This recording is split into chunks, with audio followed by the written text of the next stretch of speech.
ഒരു രസകാളൻ ഉണ്ടാക്കിയാലോ? രഘുചേട്ടൻ്റെ അനിയത്തി കൊണ്ടു തന്ന ഒരു കഷ്ണം മത്തങ്ങയും ഇവിടെ വീട്ടിലുണ്ടായ ഒരു കഷ്ണം കുമ്പളങ്ങയും കൊണ്ടാണ് കേട്ടോ ഇന്ന് രസകാളൻ ഉണ്ടാക്കാൻ പോണത്. അതിനായി ഒരു ചെറിയ കഷ്ണം മത്തങ്ങയും കുമ്പളങ്ങയും നുറുക്കി വെച്ചു. 1 ടീസ്പൂൺ മഞ്ഞൾപ്പൊടിയും 1 ടീസ്പൂൺ മുളക് പൊടിയും 1 ശർക്കരയുടെ അച്ചും 1 കപ്പ് വെള്ളവും ഒഴിച്ച് കുക്കറിൽ തന്നെ വേവിക്കാൻ വെച്ചു.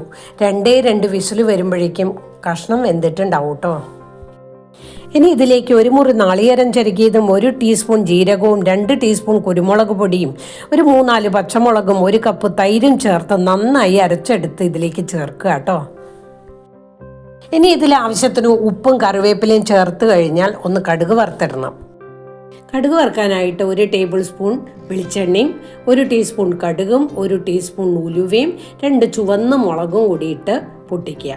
അതിനുശേഷം 2 തണ്ട് കറിവേപ്പിലയും കൂടി ചേർക്കാം. എന്നിട്ട് കൂട്ടാനിലേക്ക് നമുക്ക് കടുക് വറുത്തിട്ട് കഴിഞ്ഞാൽ നമ്മുടെ രസകാളൻ റെഡി ആയി കഴിഞ്ഞു. രസകാളന് പ്രാദേശികമായ ചില വ്യത്യാസങ്ങളൊക്കെ ഉണ്ട് കേട്ടോ. ചിലയിടത്ത് വാളംപുളി പിഴിഞ്ഞൊഴിച്ച് ഉണ്ടാക്കാറുണ്ട്. അത് ധാരാളം ക്വാണ്ടിറ്റി ആവശ്യമുണ്ടെങ്കിൽ മാത്രം അങ്ങനെ ചെയ്യാം. ഞാൻ നല്ല പുളിയുള്ള തൈരാണ് ഉപയോഗിച്ചിരിക്കുന്നത്. അതുപോലെ പച്ചമുളകിന് പകരം വീട്ടിലുണ്ടായ കാന്താരി മുളകും ചേർത്തു. അപ്പോൾ ഈ രസകാളൻ എല്ലാവരും ഒന്ന് വീട്ടിലുണ്ടാക്കി നോക്കൂ കേട്ടോ.